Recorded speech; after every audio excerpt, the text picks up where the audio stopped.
All right, everybody, welcome to Math with Grace. All right, so these are going to be extremely rough videos. The lighting here is not great. The situation is not great. So I'm just doing the best I can to get these to you. It's not going to be anything like it normally is, but we got to work with what we have, right? So this is lesson 4.6. It's on page 13. It's called Dividing Complex Numbers. Here we read that dividing complex numbers requires finding the conjugate of the divisor. The conjugate of a binomial is an identical binomial except for an opposite middle sign. So if this is your binomial here that's in the denominator, 3 minus 2i, okay? The conjugate of it would be 3 plus 2i. We don't want an I in our denominator, okay? Now, because our conjugate creates a sum and difference binomial, when we multiply this, right, we would just square the first term and square the last term, and it would have a negative sign in between, and we are done, right? That's how we solve sum and difference binomials. But remember, when we square the I term, that I squared is the same as a -1, so then we need to simplify that and then continue to simplify our denominators, okay?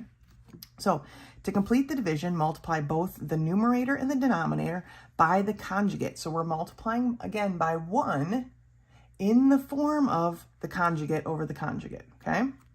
Let's take a look at what that looks like. I'm trying to find the best place to put this light here. For example, number 1. So it says divide the quantity 2 minus 6i by the quantity 4 plus 2i, okay? So it looks like this. We can't have an I in our denominator, so we need to multiply by 1 in the form of the conjugate. So here's our 1 in the form of our conjugate. Our conjugate is going to be the quantity 4 minus 2i, okay? When we multiply in the numerator, we're going to have to use the FOIL method. But in the denominator, we're just going to square the first term. 4 times 4 is 16. 2i times 2i, negative, right? It's going to be here. 4i squared. Remember that I squared is equal to 1. So now this becomes -4 times that -1. I'm only going to concentrate on the denominator right now. You can use the FOIL method in the numerator, of course, combining your like terms and simplifying. Because right here as well, right, we have an I squared, so that has to be changed to a -1. So in our denominator, then we ended up with 16 minus 4 times -1. That -4 times -1 becomes a +4. 16 plus 4 is 20, okay? And they simplified and simplified and simplified until they got to here. This here is a perfectly fine, even though I wrote right over it, is a perfectly fine answer. You do not have to separate it into this, but this is a perfect form for me. Turning the page to page 14, we have divide the quantity 5 plus 3i by 6i. Now, 6i, you might be thinking, well, it's not a binomial, there's no two parts, but looking at this note over here, remember that when we have an imaginary number by itself, it's really the form of 0 plus that imaginary number, or 0 minus if it's a negative, right? So the conjugate of 6i is a -6i, okay? So we multiply by the form of 1 as -6i over -6i.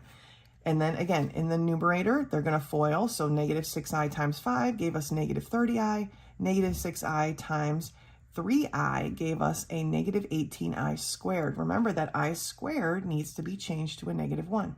Now in the denominator, we ended up with a -36i squared. Again, that I squared needs to be simplified to a -1, and then we're going to continue to combine our like terms. They rewrote the numerator so that the constant was first and the imaginary number second, which is technically numerical order for that type of thing. Real number first, imaginary number second, and then they continue to factor. So here there was a factor in common that they took out, right? That factor of 6, and they reduced it. Do not forget to reduce, factor, factor. Now, you do not have to take this extra step. This answer is fine with me. If you want to take this extra step, that's fine too, but it's not necessary in my opinion, okay?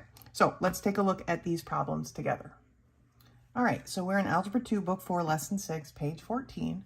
Problem number 1 is 5 plus 2i, the quantity 5 plus 2i over the quantity 7 minus I. So to get rid of the I in the denominator, we're going to multiply by the conjugate. The conjugate is basically the 7 and the I, except we're changing this plus, or this minus to a plus. So we're going to multiply by 1 in the form of 7 plus I over 7 plus I, okay? It's a 1 in that form. So now when we multiply in the numerator, we're going to have to use the FOIL method. So 5 times 7 is 35. 5 times I is 5i. Sorry, it's getting a little, it's a very strange space I'm working in here today. Okay, 2i times 7 is a 14i. And 2i times I is a positive 2i squared, okay? All over, now we have a sum and difference binomial in the denominator, so we're going to take 7 times 7, basically, or square the first term, so 49, and then we're going to square the last term. It's going to be a minus, and we're squaring the last term, which is then I squared. Okay, now we need to combine our like terms. 5i and 14i can be combined, so we have 35 plus 19i, 5 plus 14, right, is 19 i's, and then plus 2 times I squared, remember, is equal to -1, okay? So 2 times a -1, all over 49 minus I squared, which is a -1, okay? Now, 35 minus 2, okay, is 33 plus 19 i's, all over 49 minus 1, we can't have a minus, it becomes a plus, so over 50. So now we need to look, since we're at this point, we need to look and see what, if anything, can be pulled out or reduced. Now, in this case, 19, right, is a prime number. So there's nothing, unless it's a factor of 19, that we're going to be able, not a factor of, but a multiple of 19, that we're going to be able to pull out. So we can say that that is our answer. Okay? Looking at number 2, we have the quantity 3 minus I over the quantity 1 plus 2i. To get rid of our I in the denominator, we are going to multiply by the conjugate, by 1 in the form of the conjugate of the denominator. Our conjugate is 1 minus 2i, okay? It's exactly what's written here, except we change the sign. So 1, oh my goodness, minus 2i, okay? So 1 in the form of the conjugate, which is 1 minus 2i over 1 minus 2i. In the numerator, we FOIL. So 3 times 1 is 3. 3 times a -2i is a -6i. Negative I times 1 is a negative I. Negative I times -2i is a positive 2i squared. All over, we square the first term. 1 squared is 1. We square the second term, which is going to be 4i squared.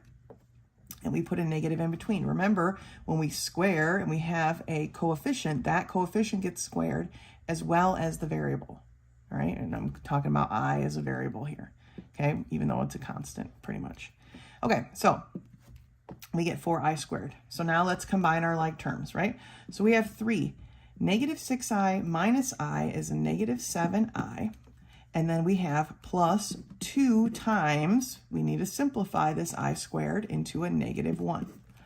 All over 1 minus 4 times a -1. Continuing to combine our like terms, we have 3 minus 2, because 2 times -1 is a -2, so 3 minus 2 is 1, minus 7i, over 1 minus 4 times -1. So -4 times a -1 is a positive 4. 1 plus 4 is 5. Again, the book shows these being split apart. I don't feel like that's necessary, so we're just going to leave that as a solid answer, okay? And for number 3, we have the quantity 4 minus 5i divided by the quantity 2 minus 3i. We are going to multiply by 1 in the form of the conjugate, which is 2 plus 3i. Slide my paper over so you can see. Okay. In the numerator, FOIL method, 4 times 2 is 8. 4 times 3i is a 12i. Negative 5i times 2 is negative 10i. Negative 5i times 3i is a negative 15i squared. All over, square the first term, 2 squared is 4. Square the last term, 3i squared is 9i squared. There goes a negative in between. Okay, now we need to combine and simplify. So 8, 12i minus 10i is 2i, minus 15 times a negative 1. I squared is equal to negative 1. So we need to simplify. Over 4 minus 9 times negative 1. Okay? So now we have 8, and this is a negative 15 times 1, so this becomes a positive 15 here, plus 8 is 23 plus 2i over 4, right? But then we're dealing with this. Negative 9 times negative 1 is a positive 9. 4 plus 9 is 13. Now we need to look. Is there anything here that can be factored and reduced? No, because 2 is an even number, and it's not going to go into 23, obviously. And 23, I believe, is a prime number as well. So that is our answer. All right, let's take a look at the next set. All right, for number 4, we have the quantity 4 minus 3i over the quantity 3 minus 4i. Again, we're going to multiply by 1 in the form of the conjugate. So it's going to be 3 plus 4i. So 3 plus 4i. So when we multiply our numerator, remember it's going to be the FOIL method. So 4 times 3 is 12. 4 times 4i is 16i. Negative 3i times 3 is a negative 9i. And negative 3i times 4i is a negative 12i squared. All over, square the first term, 9. 3 squared is 9. Square the last term, 4i squared is 16i squared. And then there's a negative in between, okay? Now we are going to combine our like terms. So we have 12. 16i minus 9i is going to be a positive 7 i's, right? And then minus 12 times a negative 1, all over 9 minus 16 times negative 1. Okay, continue to combine. 12, negative 12 times a negative 1 is a positive 12. So I have 12 plus 12, which is 24, plus 7i, all over. Negative 16 times a negative 1 is a positive 16. 9 plus 16 is 25. Okay, 7 is a prime number. It doesn't go into those, so we can't factor anything out, and so we're done. All right. Number 5, we have the quantity 2 minus 5i over 2 plus 5i. We need to get rid of our I in the denominator, so we're going to multiply by the conjugate. Multiply by 1 in the form of 2 minus 5i. Okay, numerator is the FOIL method. 2 times 2 is 4. 2 times negative 5 is negative 10i. Negative 5i times 2 is a negative 10i. And negative 5i times a negative 5i gives me a positive 25i squared. All over, square the first term, which is 4. Square the last term, which is going to be 25i squared, and have that negative in between. Okay, remember, we can't cancel these because they're bound together in their groups, right? Forever and ever, amen. But we can combine our like numbers, our like terms. So we have 4. Negative 10i minus 10i gives me a negative 20i plus 25. We need to simplify the I squared, and it's a negative 1 over 4 minus 25. Simplifying our I squared is a negative 1. Continue to combine your like terms. 25 times a negative 1 is a negative 25. Negative 25 plus 4 gives me a negative 21 minus 20i all over negative 25 times a negative 1 is a positive 25 plus 4 is 29. Now, looking at these, there is no factor that I can take out of any of these. So again, it cannot be simplified or reduced any farther. So that's our answer, okay? Last one here, number 6. We have the quantity 1 minus 5i over 3i. So remember, we want to get rid of this I in the denominator. We're going to multiply by the conjugate. When we just have an imaginary number, the conjugate is just the opposite of whatever that is. And in this case, this is a positive 3i, so it's going to be a negative 3i. So we're going to multiply by 1 in the form of negative 3i over negative 3i. In the numerator, we need to distribute. Negative 3i times a positive 1 is a negative 3i. Negative 3i times a negative 5i is a positive 15i squared. Okay?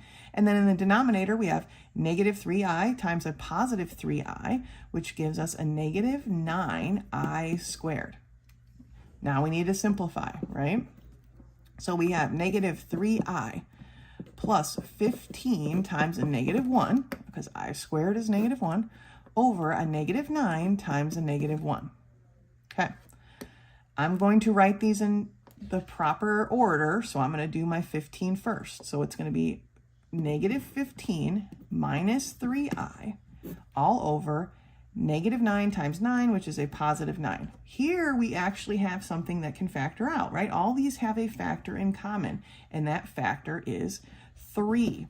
I'm going to pull out a negative 3. So it's going to be negative 3 times 5 plus I, right? All over, basically, right, negative 3 times a negative 3. Now, the factor in common altogether is going to be negative still, because I can only cancel one set of negative 3's, but it's going to look like this. It's going to be negative the quantity 5 plus I over 3. Okay, the negative can just sit out front. We know it applies to the, this negative here is just going to sit out front. We know it applies to the entire fraction, but we need to make sure when we get to the step, even though this is the only problem they've had us do this, that we reduce and simplify if possible. Okay, this was reducing because they all had a factor in common. Simplifying is changing the I squared to an I, right? That's the subtle difference, or not to an I, the I squared to a negative 1. That's the subtle difference between simplifying and reducing, okay? But this needed reducing, and we reduced it.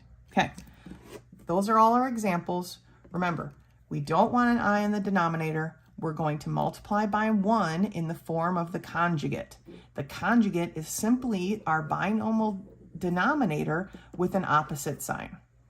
All right, make sure when you're doing these to have them written. They're not always going to be written in the proper numerical order with our rational number first and our imaginary number second, but it's best to work with them that way. So if they aren't written that way in the work, make sure you reorganize it so that they are that way when you're solving, okay?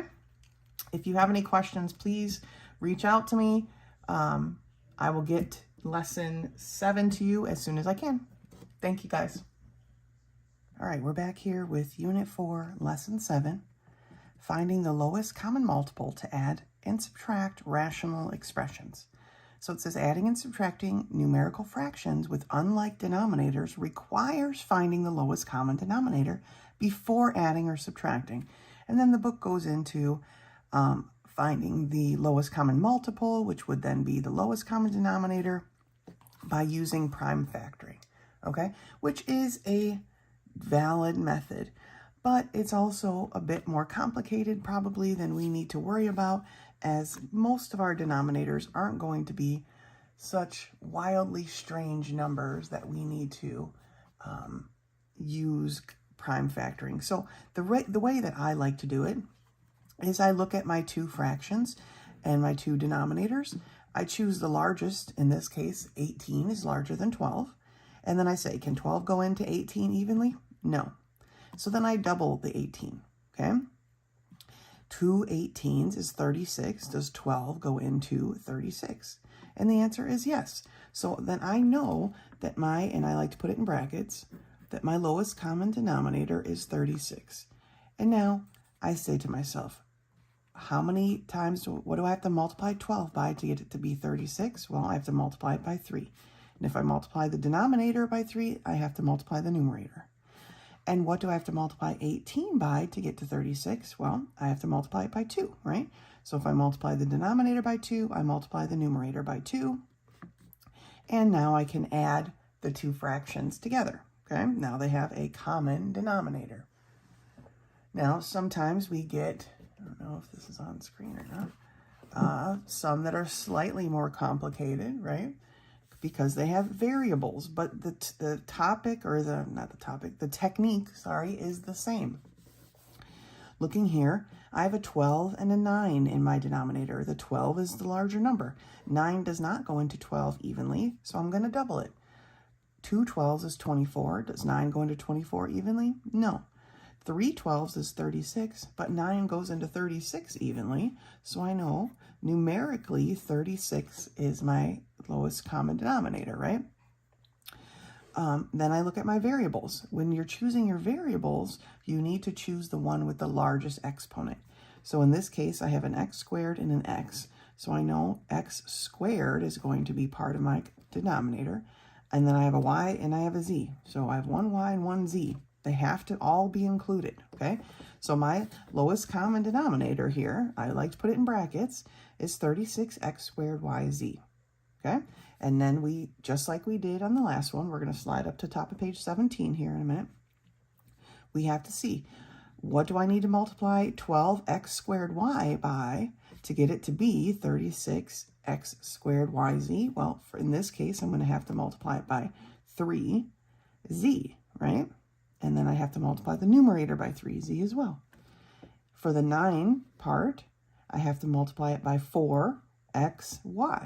So I need to multiply the numerator by 4xy, which I believe they've done over here, the top of page 17. 3z is what they've multiplied the first term by. 4xy is what they've multiplied the second term by. Remember now, you've got to distribute, okay? Now, when I would multiply it, if I was doing this on my own, I would have multiplied it by a negative 4xy to distribute this negative through, but they've done it in 2 steps. They're distributing the negative through right here, and they end up with this. Make sure when you distribute this negative, right, they're being subtracted, but every part needs to be subtracted. But once you have them with a common denominator, they can go in the same fraction together, and then we just add our like terms, okay? In this case, there aren't any like terms, but each of these terms has a factor in common, and so they factored that out because that factor was also in the denominator, and then they could cancel the 4s, and they were left with the most simple fraction, all right? So page 17 has a rundown of the steps you need to take, but let's turn the page. There's one more example here on page 18 that we're going to take a look at, and it is subtracting again, except this time our denominators are trinomials, right? So first step that we need to do before we can even find out what our common denominator is we need to factor, right? Factor, factor, factor. So they've shown that here in 2 steps. The first term was factored into x plus 3, the quantity squared. And the second term denominator was factored into x plus 3 times x minus 5. Now, this x plus 3 squared is kind of like, because they're in parentheses, it's almost like a variable. So we have to take the larger. We can't just take one x plus 3, like in this denominator. We have to take the 2, the squared of them, okay? And then we have to take 1 of the x minus 5 because we have 1 x minus 5. So that becomes our lowest common denominator. And then we have to come back to each term and multiply it by the thing that it was missing, right? So the first term had in its denominator the x plus 3 quantity squared. So it's missing the x minus 5. So that's what we're multiplying by. And the second term had one x plus 3, but not the second one. So we have to multiply it by that second x plus 3. And then continue. We need to make sure we distribute the negative and combine our like terms. Again, like in the problem before, we had to factor, right? So that we could cancel some things. In this case, we need to check it, but this particular problem doesn't factor, right? There's no factors of 4 that are going to add up to give us 7, so it cannot be factored without going way beyond what is necessary, and therefore that one is complete. All right, so let's take a look at these problems together now. All right, so we're in Algebra 2, Book 4. We're on Lesson 7, which is page 18. Problem number 1 is 1/8 plus 3/12. Okay, so again, the book would prompt you to find prime factors, but let's just take a look at the 12, right? 8 and 12 are our denominators. The 12 is the largest. 8 does not go into 12 evenly, so let's double it, which is 24. 8 does go into 24, so then our common denominator, our lowest common denominator, is 24. So what do I need to multiply 8 by to get it to be a 24? Well, I need to multiply it by 3, right? So if I multiply the denominator by 3, then I need to multiply the numerator by 3. So I end up with 3 over 24 plus, what did I have to multiply 12 by to get it to be a 24? 2, right? So I'm going to have to multiply the numerator by 2 as well. So plus 6 over 24. 3 over 24 plus 6 over 24 is 9 over 24. 9 and 24 have a factor in common, right, of 3. There are 3 3s in 9, and there are 8 3s in 24. So our final answer is 3/8. Okay?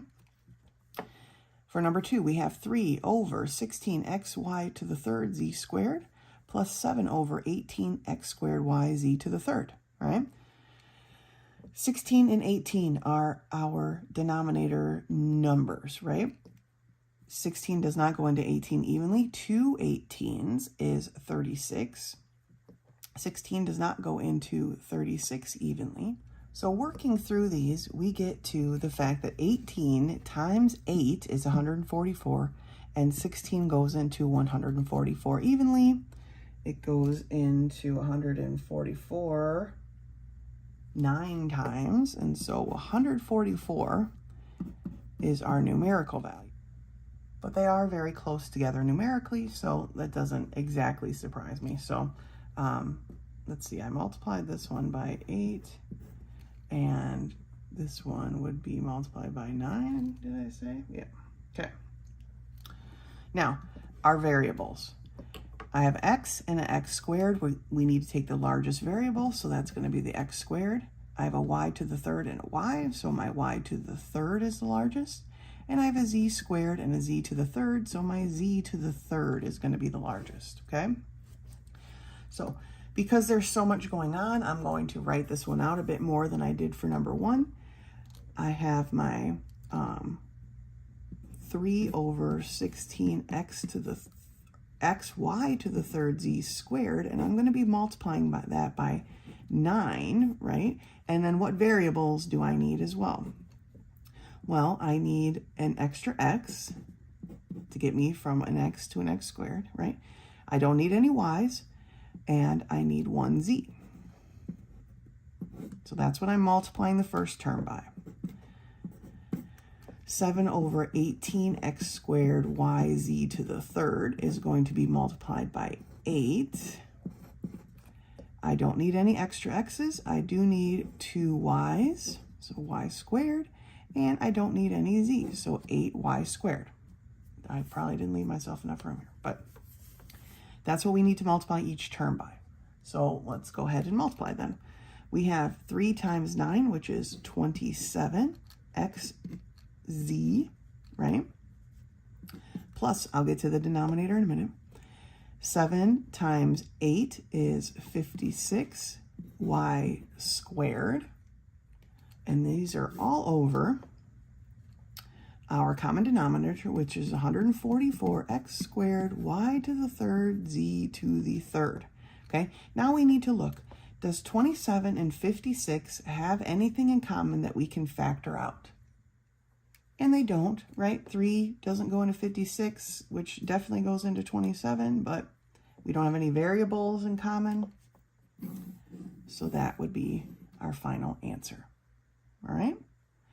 Now, looking at number 3, we have 5 over 2x plus 2 over x squared. So our lowest common denominator is definitely going to have a 2 in it because that's the only numerical value that's in the denominator. And then we need our variable with the largest exponent, which is the x squared. So 2x squared is our common denominator. And to get my 2x to be a 2x squared, I need to multiply it by x, right? So if I multiply my numerator by x, I get 5x. In the second term, I have an x squared already, so I only need the extra 2. So I multiply 2 times that 2, which gives me 4 over 2x squared. Okay, again, nothing here can be factored out to be reduced. Remember that your 5x and your 4 are bound together forever and ever, amen, with that plus sign.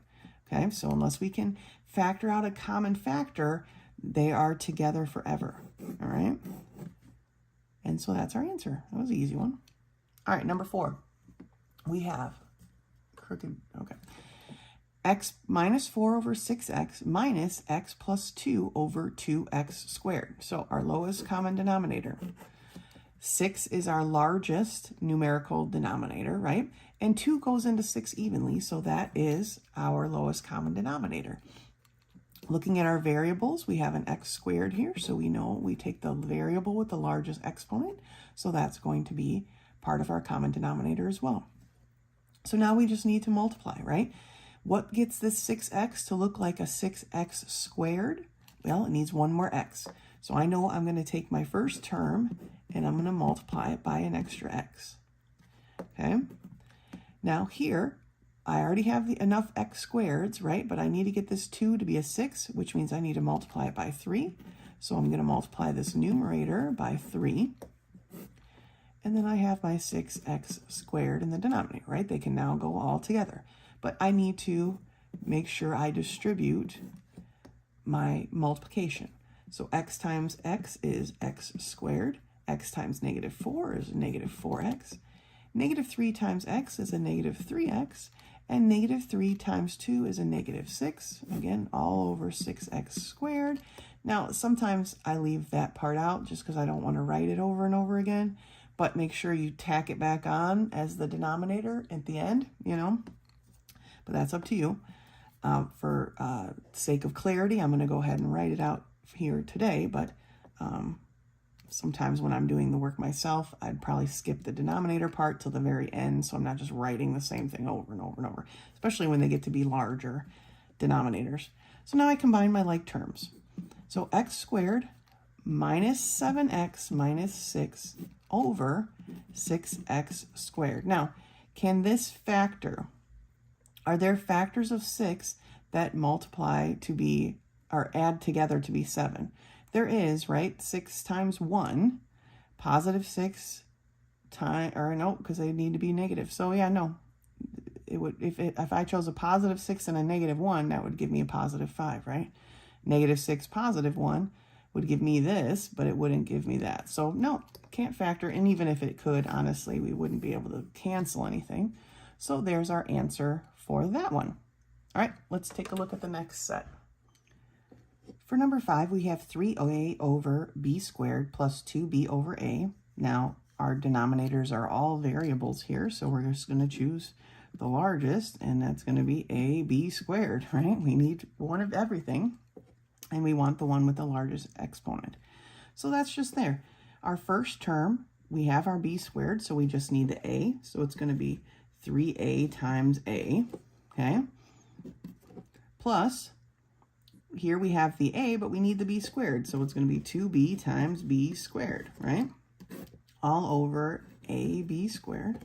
So we have 3a squared plus 2b to the third power all over AB squared. These terms cannot be combined. They don't have a variable in common to pull out to be reduced, and therefore it is finished, okay? For number 6, we have 5y over x squared minus x minus 2 plus 3z over x squared plus 4x plus 3. So factor, factor, factor, we've got to factor these terms. My x breaks out. What factors of 2 are going to add together to give me 1? Well, 1's going to be positive, right? 1's negative. That's the only way to multiply and get a negative number. And the terms are going to be 2 and 1. The 2 is going to be my negative because that's how I'm going to get this negative 1 here. All right, so that one's factored. The second term, I have my x and my x. Everything is positive, so I know I've got a positive and a positive. Well, I don't know, but I'm pretty sure. Factors of 3 are pretty simple. It's just a 3 and a 1. 3 plus 1 is 4, so 3 plus 1. All right, so what is my lowest common denominator? Well, here's an x plus 1 and an x plus 1. It only goes in each case to the 1 power, right? So I only need one of the x plus 1s. But then I also need that x minus 2 and that x plus 3. So even though they share this is not going to be squared because this one only has 1 and this one only has 1. We want it to the highest exponent, and so it's just an exponent of 1. All right? So that is our lowest common denominator. It's a little bit messier than some of the other ones we've done so far, but that's what makes it exciting, okay? So what do I need to multiply my 5y by to get it to have this common denominator? Well, it's missing one part, right? It's missing the x plus 3. So it's going to be 5y times x plus 3. Plus, and what do I need to multiply my 3z by? Well, it's missing the x minus 2, right? Now, this is the part where I'm going to leave the denominator out for now, but I need to make sure I bring it back in when I'm done multiplying. I just don't feel like writing it over and over and over again as we're doing this work, right? So we need to distribute, okay? So 5y times x is 5xy. 5y times 3 is a 15y. 3z times x is a 3xz. Remember, we want to write our variables in the proper alphabetical order. And 3z times negative 2 is a negative 6z. Okay. Now, can we add any like terms here? It does not present like there are any like terms. It looks like there's no way to combine any of these or factor any of these, so we are just going to put it over our denominator. I even looked at rearranging these and tried to factor by grouping, but it doesn't, I mean, this was almost factoring by grouping, right? But we don't have a matching pair. We wouldn't have a matching set either if we move them around. And so that is a really sloppy answer, but there it is, just the same. All right, some of these problems we're going to work through, and it's just not going to work out. Sometimes we'll work through and it'll factor, and it'll, like almost everything will cancel. It's just how math goes sometimes, I guess. So make sure you are factoring your denominators. And we always, always, always factor before we find our lowest common denominator, okay? Factor, factor, factor. Once you've factored all of your denominators, right? I mean, this one didn't need factoring. Most of them didn't, but this one didn't. Once you've factored your denominators, then you can choose. You need every part, right? And you're going to take each part with its largest exponent. In this case, we had an x plus 1 in each denominator, but it was only to the 1 power, so that's all we needed. This case here, though, right, we had a b squared, and so we wanted the b squared. Over here, we had here an x and here an x squared, but we're taking the largest exponent, so it would be the x squared. And then once you have that, you're just going to multiply each term by the parts it's missing to get to your lowest common denominator, and then you can add the numerators or subtract. In some cases, make sure you are distributing that subtraction throughout, okay? All right, that's all I have for you here for lesson 7. Go ahead and finish it. You know, if questions come up, do not hesitate to contact me. I can help to the best of my ability. Thank you. We are in Algebra 2, Book 4, Lesson 8, Rationalizing Binomial Denominators Containing Radicals. Now, remember, we cannot have a radical in the denominator of a proper answer, right? That is a big no-no. So it says a fraction in its simplest form should not have radicals in the denominator, okay? No radicals in the denominator. So how do we get rid of those? When they're a binomial, well, we multiply by the conjugate, what we just learned in lesson 6, right? Multiplying by the conjugate. So in this example, we have 5 over 3 plus the square root of 7. To get rid of that square root of 7 in the denominator, we're going to multiply it by 1 in the form of the conjugate of the denominator. In this case, it's 3 minus the square root of 7. When we multiply that out, because it is a sum and difference binomial, right, that third term, that middle term is eliminated. And when we have a square root times a square root, it becomes the number under the radical sign, right, the radicand. And so this ends up being 9 minus 7, which is how they get the 2 down here. But remember, as you're working your way down, that you want to make sure you are factoring if possible. This problem obviously is completed here, but we want to make sure we're factoring if necessary. Okay, let's look at example 2. We have 1 plus 2 times the square root of a over 4 plus the square root of a. Our conjugate is going to be 4 minus the square root of a. We need to use the FOIL method in the numerator and then combine our like terms, right? And in the denominator, we need to make sure our radical is eliminated, which they did perfectly. And then we need to make sure there's no factoring necessary, okay? Example 3, let me see if I can get it on page here. There we go. For example 3, we have the square root of 10 over 2 plus the square root of 2. Our conjugate is going to be 2 minus the square root of 2. We got to just distribute here in the numerator and then simplify, right? The square root of 20 can be simplified to 2 times the square root of 5. The square root of 10, unfortunately, cannot be simplified. But in this case here, once we've simplified the denominator all the way, we see that each term has a factor in common. And so they factored the 2 out of the numerator, and then we're able to cancel the 2 with the denominator, and they ended up with the square root of 10 minus the square root of 5. All right? Let's do these problems together. All right, so we're in Algebra 2, Book 4, Lesson 8, page 21. For problem number 1, we have 6 over the square root of 5 plus 1.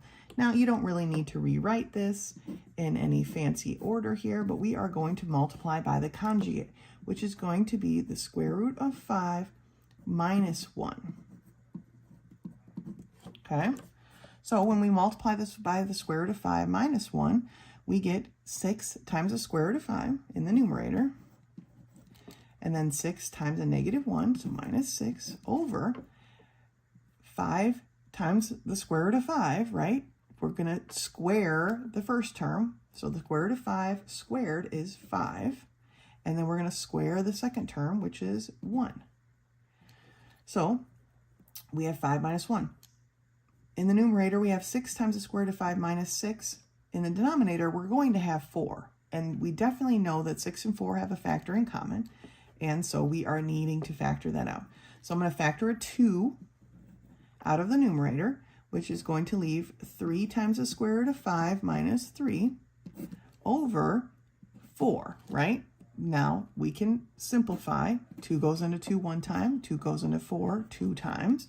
So our final answer is 3 times the square root of 5 minus 3 over 2. Okay? For number 2, we have the square root of 2 over 4 minus the square root of 3. So we're going to multiply this by the conjugate, by 1 in the form of 4 plus the square root of 3.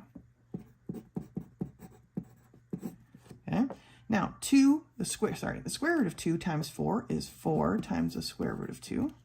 The square root of 2 times the square root of 3 is the square root of 6. Remember, as long as they have the same index, so in this case, the square root, they can just be multiplied. We just multiply what's under the radical sign. All over, we square the first one, we square the second one. Square root of 3 times the square root of 3 is just 3. Okay? So, we need to check, can my square root of 6 be reduced? It cannot. So I'm going to have 4 times the square root of 2 plus the square root of 6 all over 13. Done.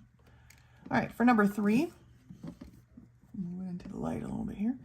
We have 2 minus the square root of x over 2 plus the square root of x. Okay, our conjugate is going to be 2 minus the square root of x. Okay. So in this case, we've got to FOIL in the numerator this time, which is fine. 2 times 2 is 4. 2 times a negative square root of x is a negative 2 times the square root of x. Negative square root of x times 2 is a negative 2 times the square root of x. And negative square root of x times a negative square root of x is just a positive x, right? All over. Square the first term, 4. Square the second term. Squaring an x squared is just an x, and we've got the negative in between. Now we need to combine our like terms. Here we have, and I'm going to kind of write them in the proper order because it would be x, right? This x should go first, minus 4 times the square root of x. I just added our two like terms, plus 4, all over 4 minus x. All right, there's nothing here for us to factor out. I mean, technically we could refactor this back into this, but that's not going to help us at all. And therefore, we are done. All right, let's take a look at the next set. For problem 4, we have 10 over 3 plus the square root of 7. So our conjugate is going to be 3 minus the square root of 7. But doesn't look like a 7. Okay. 10 times 3 is 30. 10 times negative square root of 7 is a negative 10 times the square root of 7. All over, squaring the first one, which is 9. Squaring our square root of 7 is going to be a negative 7. So we have 30 minus 10 times the square root of 7 all over 2. Okay. They obviously have the factor 2 in common, so we're going to factor that out of the numerator. So we're going to take a 2 out, and that leaves a 15 minus 5 times the square root of 7 left over 2. Okay, since our 2's are being multiplied and not added and bound together, we can cancel those. I'm going to slide my paper up here so you can see a little bit better. And then we're left with 15 minus 5 times the square root of 7. Okay, most simplified as we can get. For number 5, we have 4 over the square root of 5 minus the square root of 3. Our conjugate is going to be the square root of 5 plus the square root of 3. Okay, square root of 5 plus the square root of 3. So we have 4 times the square root of 5, which is 4 times the square root of 5, right? And then we have 4 times the square root of 3, which is 4 times the square root of 3. All over, square the first term, 5, square the second term, which is going to be 3. Now, 5 minus 3 is 2, so I know I need to factor the 2 out. So 2, when I factor that out, it leaves 2 times the square root of 5 plus 2 times the square root of 3 all over 2, right? 5 minus 3 is 2. I can cancel my 2's, and I'm left with 2 times the square root of 5 plus 2 times the square root of 3. Buttoned it up there. All right, last one, number 6. We have the square root of 2 plus 3 over the square root of 3 minus 2. Well, our conjugate is going to be the square root of 3 plus 2. This plus the square root of 2, sorry. Square root of 3 plus the square root of 2. We need to FOIL in the numerator. Square root of 2 times the square root of 3 is the square root of 6. The square root of 2 times the square root of 2 is 2. The square root of 3 times the square root of 3 is 3. And the square root of 3 times the square root of 2 is the square root of 6. In the denominator, we have squaring our first term, we have a 3. Squaring our second term, or our final term, right, we have a 2 with a minus in between. Well, 3 minus 2 is going to be 1, so we can get rid of our denominator. We just need to add our like terms in the numerator. So we have 5 plus 2 times the square root of 6. Remember, when we're adding like radicals, okay, you have to think, if I put down a square root of 6 and you put down a square root of 6, then we would have 2 square root of 6s, okay? We need to add the coefficient, which is, in this case, a 1. 2 1s is a 2. Again, my denominator is 3 minus 2, which is a 1, so I just didn't write it, okay? So the answer is 5 plus 2 times the square root of 6. All right, so when you're working on these, we're multiplying by 1 in the form of our conjugate. And remember, the conjugate is the denominator, but with a different sign, with the opposite sign. That's it. So square root of 5 minus 3, or minus the square root of 3, our conjugate is the square root of 5 plus the square root of 3. Okay, exactly the same denominator, just with an opposite sign. That gives us that sum and difference binomial that allows us to cancel out our middle term and just square the outer terms. Okay, great job. That's lesson 8. Thank you. If you have any questions, let me know. I'll talk to you guys later. Lesson 9 begins on page 22, and it's titled Graphing Quadratic Function Inequalities. So we know how to graph inequalities, and so now we're just doing that with quadratic functions, okay? It says to graph a quadratic function inequality, first change the quadratic expression to vertex form. We've been practicing that for a while. And then graph the expression. Here is a review, okay, of how to do that exactly. But let's look at these examples. See if I can get this on the screen here. Okay. Graph the solutions for the inequality y is greater than x squared minus 4x plus 1. Well, first thing they had to do was complete the square, right, to get this in vertex form. So just like we've been doing in vertex form, that's what they did here to get it now here. So now we know that our vertex is at 2, negative 3, right? And then we can make our XY chart and figure out what our points are. But then it says y is greater than. So all the rest of that we already know how to do. It's a dotted line because y is greater than. But now we need to figure out where to shade. Because remember, if it's less than or greater than, less than equal to, or greater than or equal to, there needs to be a shaded part. Now, I'd like to say that the lines that the less than or the equal to, or the less thans or the greater thans are a certain area all the time. But with these quadratic functions, it's really quite smarter or easier to choose a point and then solve it, which is what they've done here. They've chosen the point 0, 0, although that wouldn't have been my first choice because it is so close to the line, but that's what they chose. They chose the point 0, 0, and 0 is not greater than 1, so they shaded inside the parabola instead of outside, okay? I probably would have chosen 1, 1, but that's just me, right? I mean, they chose 0, 0, and that's how they figured out where to shade, right? 0 is not greater than 1, so they're not going to shade the outside. They shaded the inside.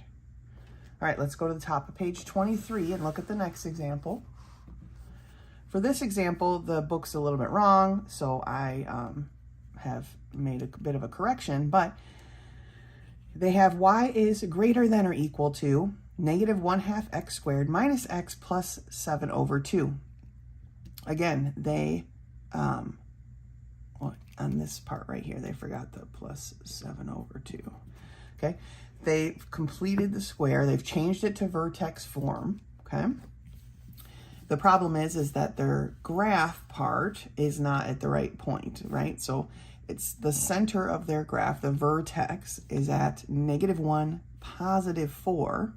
So I replotted the line. That's why it's there. So their graph example is not quite right. And then this down here, when they checked their point of 0, 0, which is a fine point to check here, that should have been a 0 because it's x. And when x is 0, that needs to be a 0 as well. But then the question is 0 greater than or equal to 7 over 2? And of course not. So we would shade the outside, okay? So when doing these, your best bet is to put a point in, okay? That's the easiest way to do these functions when we're talking about inequalities. But let's look at this last example here. Make sure I get it on the page all the way. It says a quadratic inequality can be combined with another quadratic or a linear inequality to form a system. The solution for the system is the area which both spots are shaded, where the shaded solutions overlap, okay? So again, this is why I like to use my arrows, right? Because I don't like too much shading. But they plotted this first one right here, and you would be shading inside. Then they plotted the second one, and you would be shading the inside of that one. So the part that overlaps is right here, the inside of both, okay? So this is no different than the system of inequalities we've been working with.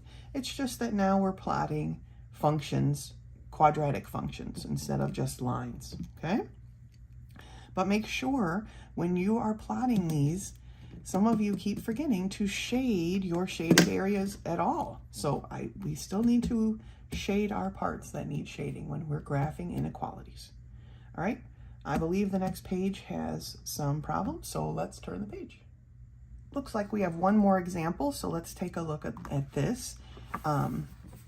Here they have a quadratic function and a line that they're graphing, okay? These two things, here and here, right? So they graphed their quadratic function and figured out that the outside of it would need to be shaded, right? They drew their arrow, so to speak. Then they graphed their line, okay? Now remember when graphing lines, because we're starting at +2, right? 1, 2, that's where we're starting. But the way this graph is set up, it's not really convenient for us to move to the right, right? This is a positive slope.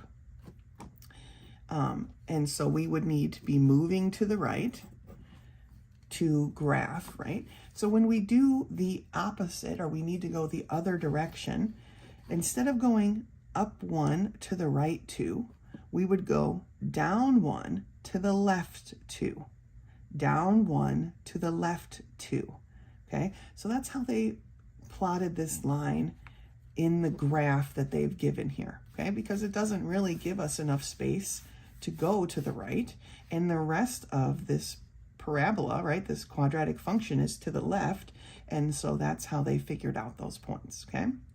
But remember, if you were standing on this line, and we stand on the top of lines, right, we would be walking uphill, and that's what we want because this is a positive slope. So because it's a greater than slope as well, we would be shading above it, and this is why I don't like the double shading so much. But so this area here and this area here is what satisfies this system of equations, not inside the bowl, right? Not inside the parabola, because for the parabola, it needs to be on its outside. And then nothing below the line as well. All right? So there are 3 problems to do together, so let's work on those. All right, we're in Algebra 2, Book 4, Lesson 9, page 24. Number 1 is that y is greater than or equal to x squared plus 6x plus 5.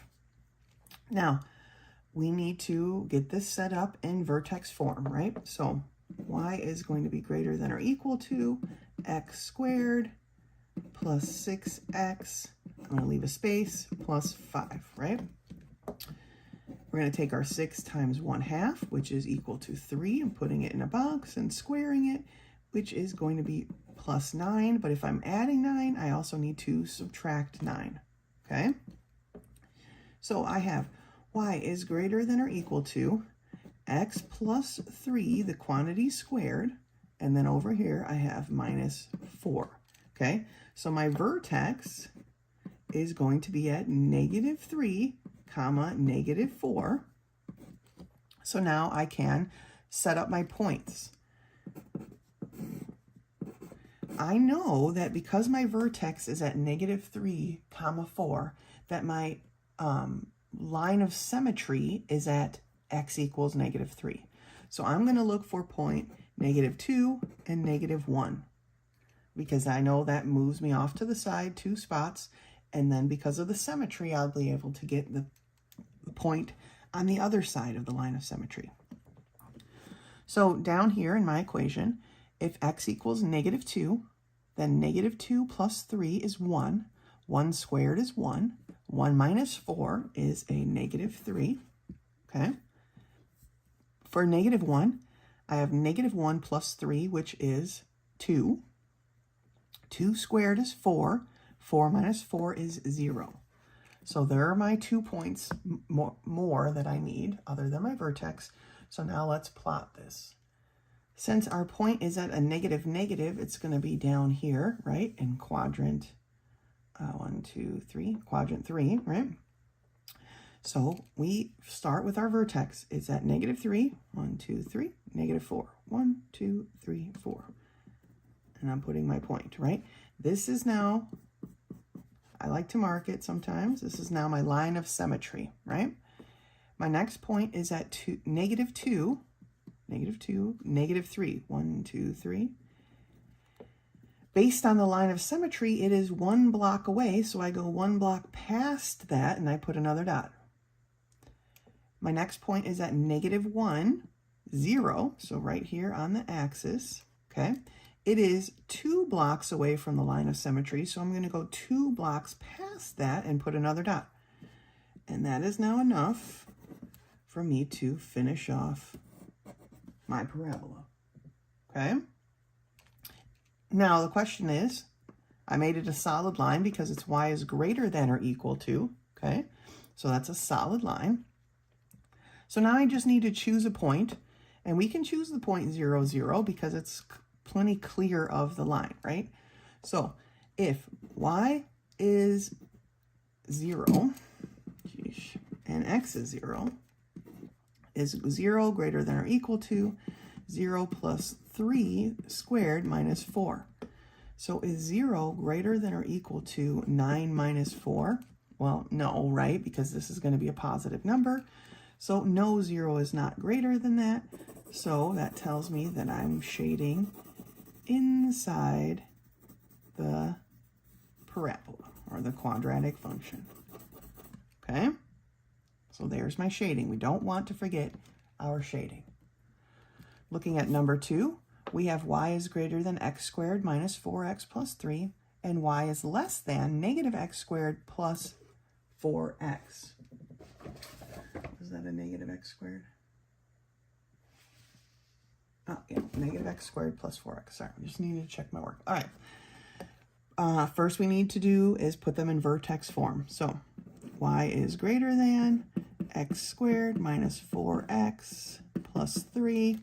I'm taking this -4 times 1/2, and that's going to give me a 2, right? We're going to square it. Technically a -2. Square it is 4, so I'm going to add 4 here, and I'm subtracting 4 here, right? So now y is greater than x minus 2, the quantity squared, minus 1, right? 3 minus 4 is a -1. So here's my first line or quadratic function ready to go. Over here, I have y is less than. Now I need to pull this negative out, right? So it's going to be negative times x squared minus 4x now, and then there's a blank. So it's -4. It's the same thing as over here, right? Times 1/2 equals -2.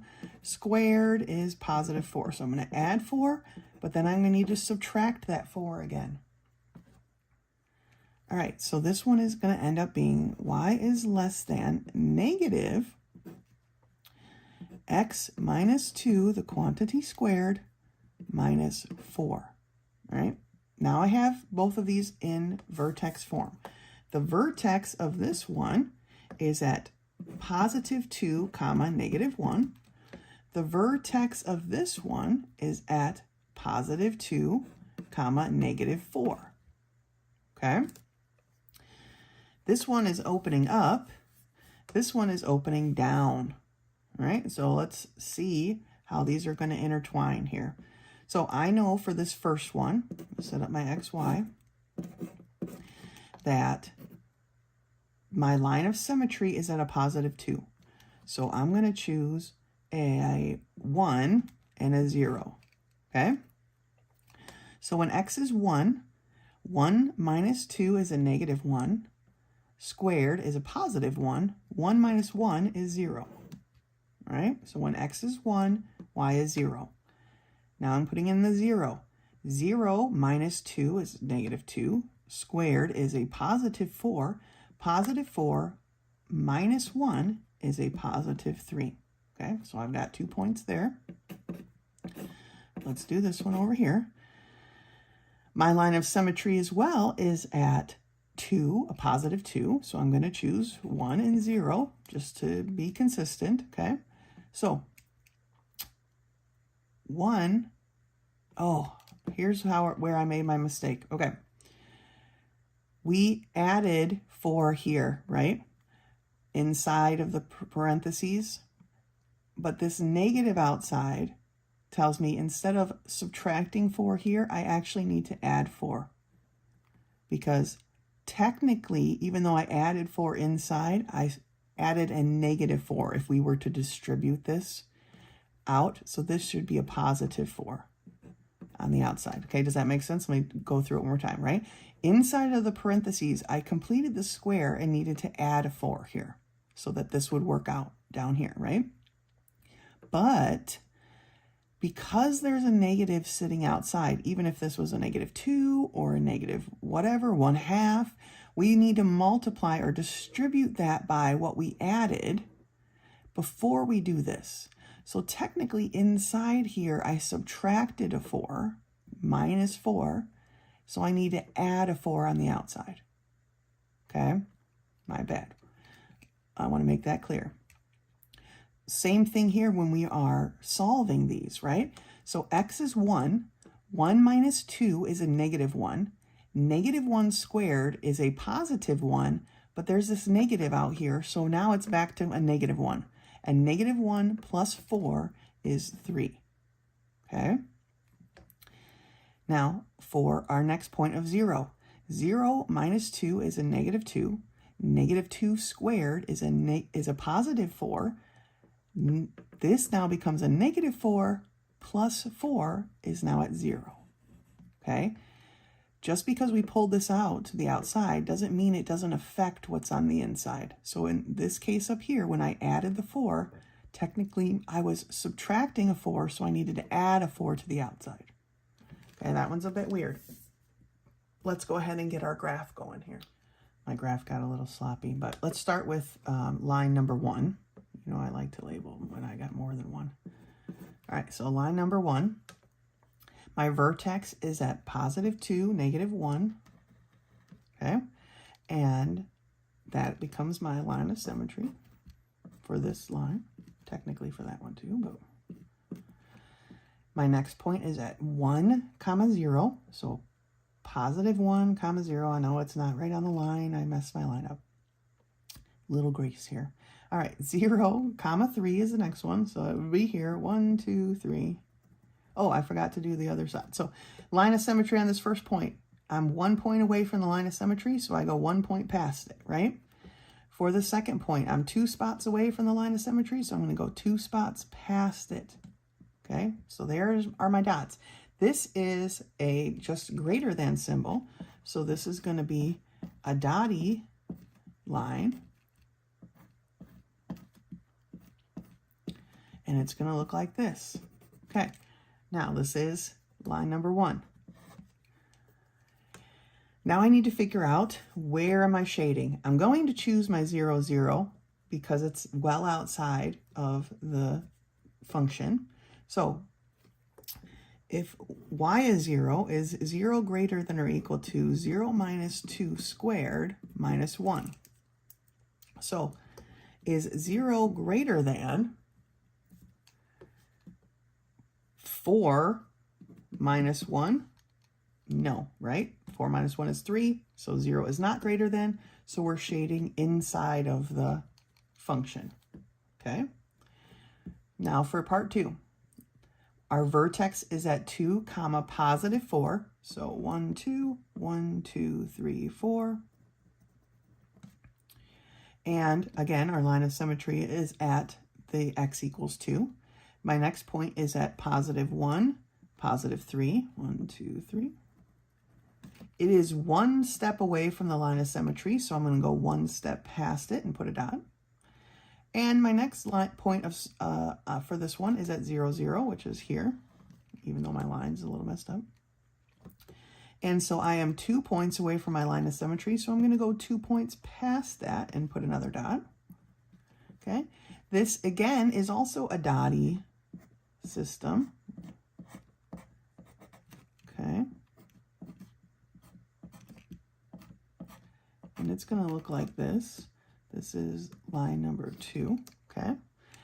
Now we need to figure out where we're going to shade here. Now in this case, I'm not going to choose 0, 0 because 1, it's part of the system and I don't want to, it's just too close. So I'm going to choose the point 2, 2, okay? So is 2 less than negative, sorry, I almost forgot it, 2 minus 2 squared plus 4. So is 2 less than, this 2 minus 2 is 0, so negative 0 plus 4? Yes, 2 is less than 4. So we are shading inside this function.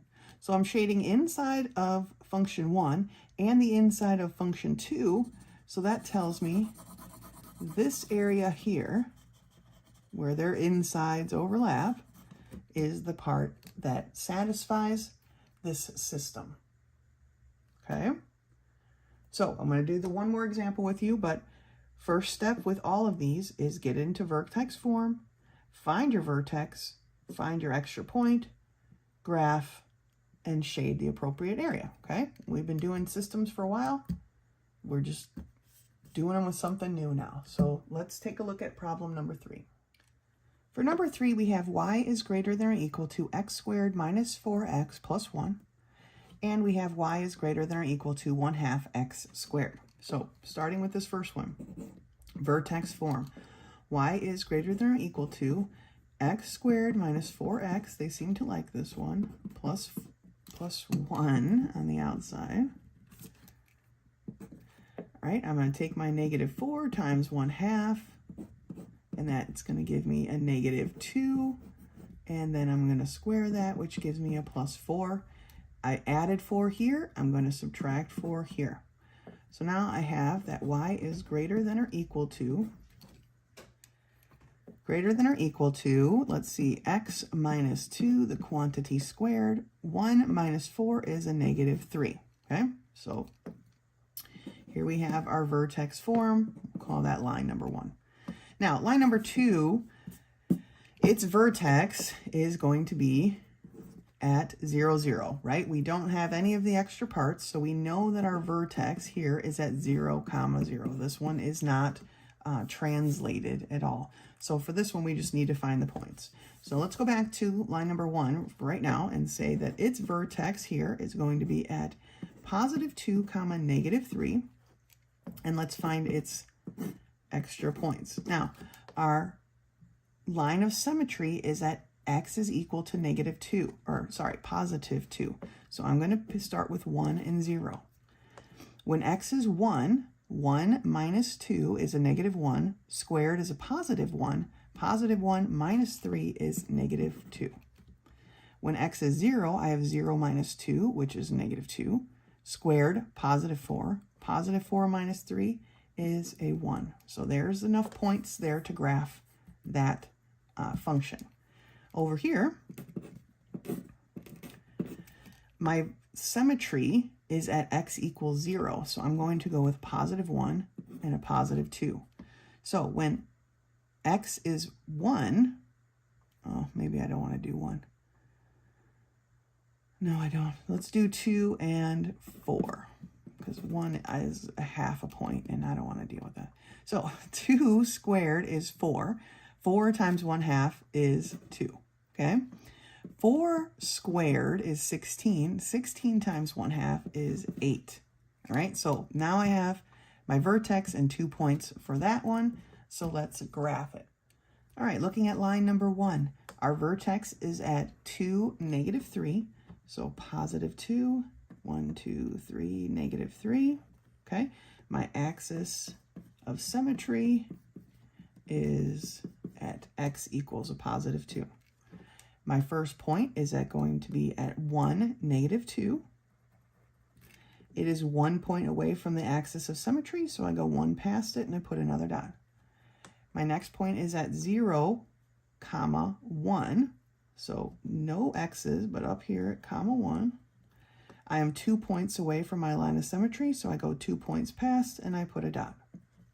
Now, this is a less than or equal to, so it is a solid line going like here.